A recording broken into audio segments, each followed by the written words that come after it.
My family, hi. So during the 5th of October 2025 Sunday Live service, Prophet Angel had this to say about digital IDs. Let me tell you something.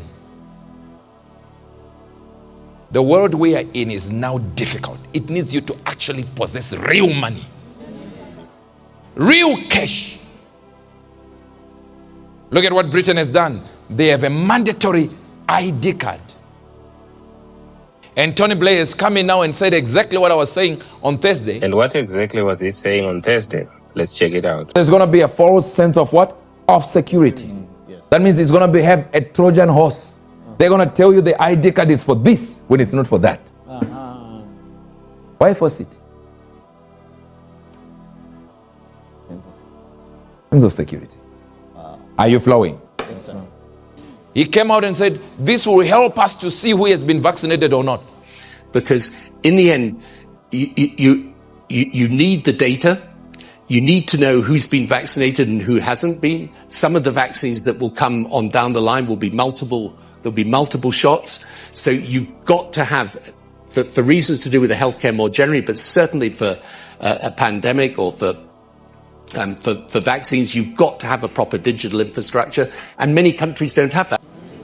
Now they're telling you why exactly they introduced the ID cards. It's not for employment. And they say if you act wrong, when you go to shop now in UK after October, you produce that card. And if they don't like your attitude, you can be banned from this shop and banned from another shop and banned from another shop. Link it with Revelation so you can buy, and nobody can buy unless they have that thing.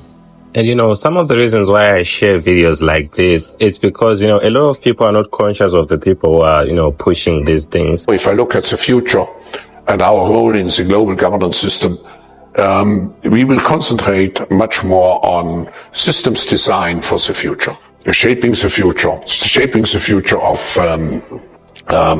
digital industries, shaping the future of the financial monetary system, shaping the future of health system, shaping the future of socially inclusive countries, shaping the future of education, and I could go on and on. Well, we believe having the ability to save and transact is something that should be universal, and a lot of forms have adopted that goal. We won't be able to do that with traditional systems. That is, the cost of bank branches and paperwork is just too high. But fortunately, starting with countries like Kenya, and more recently with a robust system in places like India, we see that you can have digital financial inclusion. India is a great example. They did a lot of their own technology, which won't be possible for other countries. And so the role of the Gates Foundation as an advocate for those who don't have access today is to make sure there's technology and standards, including open source work that we're providing through the financial switch, which is called Moja Loop, and through the digital identity system, which is extremely valuable, not just for financial activities, but for health and voting and education, and that's called MOSIP. Since there isn't going to be a one-size-fits-all solution, what is the role that you see the private sector playing in being able to collaborate with different governments to ensure that we move forward? Well, once you have the digital money system, then there's all sorts of services and applications that can be built on top of that, whether it's helping with health or education or agriculture, giving people visibility into their financial status, giving them advice, should they take a loan, should they buy insurance, what makes sense. The phone becomes a connection for low cost interaction with those customers that doesn't require human activity that would be beyond the means of the people we're trying to get to who don't yet have these accounts. So the digital revolution, which of course was where I worked before moving full-time to the foundation, here we're trying to make sure that the developing countries have the benefit of the digital revolution, in some cases before it gets to even some of the rich countries who have legacy systems that people are so used to that the speed that they'll transition out of them won't be as fast as, say, China or India that didn't have that history. And so it's really learning what worked in China and India, and now making it easy for even smaller countries to do this, working with a lot of partners, including the World Bank, African Development Bank, many of them. So private sector will help these central banks create these systems, but moreover, the phone companies, the banks, and the entrepreneurs will build applications that use these financial capabilities. Citizens will be on their best behavior because we're constantly recording and reporting everything that's going on. When you come to government and what government's doing, there are artificial intelligence tools, and some of them I know that Oracle have developed around financial management for government. But also, tell us a bit about what, because you're right at the forefront of this revolution, what it means for what government should do in terms of its digital infrastructure, digital ID, data centers, and so on. How do you take advantage of these incredible AI models? And the first thing a country needs to do is to unify all of their data so it can be consumed and used by the AI model. You have to take all of your healthcare data, your diagnostic data, your electronic health records, your genomic data. And in the Middle East, in the UAE, for example, they're incredibly rich in data. They have a lot of population data. The NHS in the UK has an incredible amount of population data, but it's fragmented. It's not easily accessible by these AI models. We have to take all of this data we have in our country and move it into a single, if you will, unified data platform, so we provide context. When we want to ask a question, we've provided that AI model with all the data they need to understand our country. So my family, this thing, it having people like Klaus Schwab in there, Tony Blair in there, Larry Ellison in there, Bill Gates in there, is really an issue of concern. That's why people are actually, really, really concerned about this thing. When the government first announced its plan for digital ID, I didn't flinch. I'd lived in Singapore for years, where carrying an ID card was just part of life. Everyone has one, and it never struck me as oppressive. It was simply how society was organized. So at first, I thought, okay, maybe Britain is simply catching up. But then I started to dig, and the more I dug, the more uneasy I became. Because Britain is not Singapore. Singapore's political culture is different, its legal system is different, and its citizens have grown up in a world where ID cards are accepted without question. Britain has always been the opposite. We've prided ourselves on liberty without papers. You don't need to prove your existence to the state every time you want to live your life. And yet, ministers are now wanting to change all of that with the flick of a switch. From 2025, employers will be legally required to use government-approved digital identity providers to run right-to-work checks. On the surface, it sounds like harmless admin modernization. In reality, it's a gatekeeper system. No digital ID, no job. That's not a minor policy shift. That is a profound change to the relationship between citizen and state. So we're told this is voluntary, secure, and the magic bullet that will help stop illegal immigration. And all three are hollow claims. Voluntary, not when your ability to work is tied to it. If an employer is forced to use a government-approved provider, then so are we. That's coercion, not choice. Secure?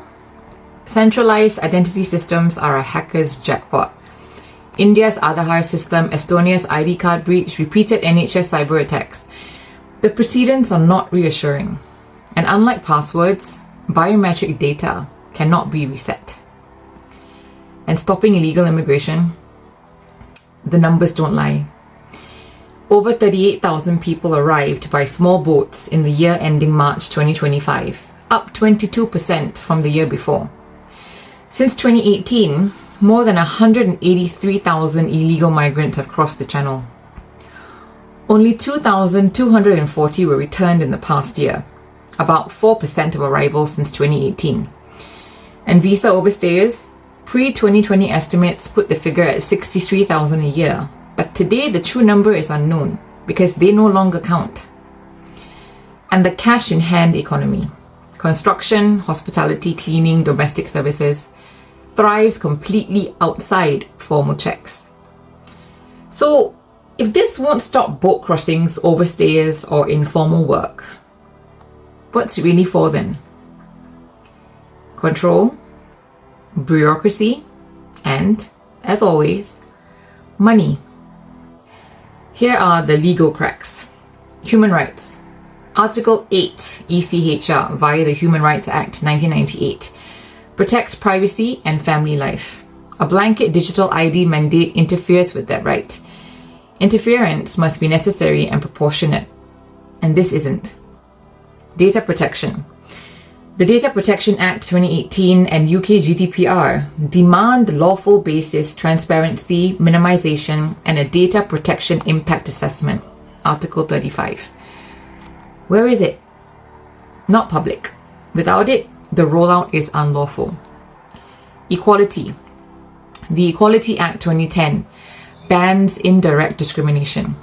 A system built for smartphones disproportionately harms older people, disabled workers, and those without digital access. Unless justified as proportionate, that's illegal. Security. A national ID database will be breached sooner or later. Article 82 UK GDPR lets victims sue. Article 83 allows huge fines. It's a liability waiting to happen. And this isn't the first time Britain has been here. Tony Blair spent years in office trying to push through national ID cards, selling them as tools against terrorism and immigration. Civil liberties groups fought back. Parliament balked and the public rejected the scheme outright. It was formally scrapped by the Identity Documents Act 2010. But Blair never really gave up. Through his Institute for Global Change, he has kept lobbying for digital ID, calling it the future of governance. His son, Ewan Blair, is now linked to firms lining up for contracts in the new system. So the same family who failed to sell Britain ID cards the first time are poised to profit from the digital resurrection. And Tony Blair himself? He may not sit in the Commons, but his network and his think tank still whisper in ministers' ears. So let's look at the claimed benefits versus the real risks. So the claimed benefit, that it's for faster verification. Instant checks for work, housing, NHS.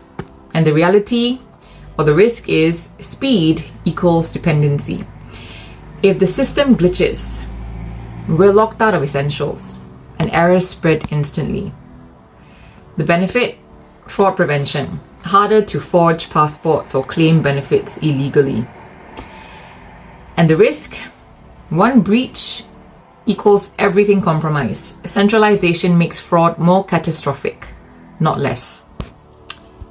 The benefit, one ID instead of multiple documents. Convenience, right? But convenience equals dependency. And you lose access once, you lose access to everything. The benefit, streamlined government services. So less duplication across NHS, tax, and welfare. But that also means total surveillance. Your health, work, and finances linked all in one profile. The benefit, international compatibility. Align with other countries' systems. But then you surrender sovereignty to outsiders, and outsiders influence standards and access. The benefit, reduced costs, supposed savings in admin and fraud prevention. But taxpayers foot the rollout costs, contractors pocket the profits. Savings rarely trickle down. The benefit, linked to digital currency, CBDCs, makes payments seamless and programmable. But seamless equals controllable. If digital ID is tied to money, the state can track, limit, freeze, or expire your spending. This is the quiet part politicians don't say out loud. Digital ID is the foundation for central bank digital currencies, CBDCs. Once every citizen's money is tied to their ID, convenience becomes a lever of control. So let's just imagine a day under digital ID plus CBDC. Okay, so you wake up, you go to buy petrol, your purchase is declined because your carbon allowance has run out. Then you try to donate £50 to a political campaign, and the transaction is blocked as non-compliant spending. You miss a council tax payment. Your ID-linked wallet is frozen until arrears are cleared. The money in your account comes with an expiry date. Use it within 6 months or it vanishes, forcing you to spend. Now that isn't fantasy. That's the logical endpoint of combining identity and programmable currency, and once the infrastructure is in place, it takes only one minister, one crisis, or one regulation to flip the switch. So digital ID plus digital currency equals total financial control. So I went into this with the casual acceptance I carried from Singapore. But Britain is not Singapore. Here, liberty without papers has been a defining principle. It was strong enough to kill Blair's ID cards once, and if ministers think they can sneak them back under a digital skin, they're in for a rude awakening. Digital ID in Britain isn't just bad policy. It may be unlawful. It won't stop immigration abuse. What it will do is empower the state, enrich connected families, and lay the groundwork for financial control so tight it will dictate what you buy, where you go, and how you live. And that isn't progress. That's betrayal. So that video I shared with you was just explaining things from a logical standpoint. So let me share with you this video, from a spiritual standpoint, where we have Prophet Angel saying this prophetically. And they say, if you act wrong, when you go to shop now in UK after October, you produce that card. And if they don't like your attitude, you can be banned from this shop, and banned from another shop, and banned from another shop. Link it with Revelation so you can buy, and nobody can buy unless they have that thing. I don't think it will end there. It's coming. It's coming. So we're really getting close, my family. And don't listen to these politicians. Politicians are very dangerous. They say we are working flat out as government to resolve this issue. Hey! They're the ones messing it up. They say we are working flat out. I think don't be flat out. Stand up at least.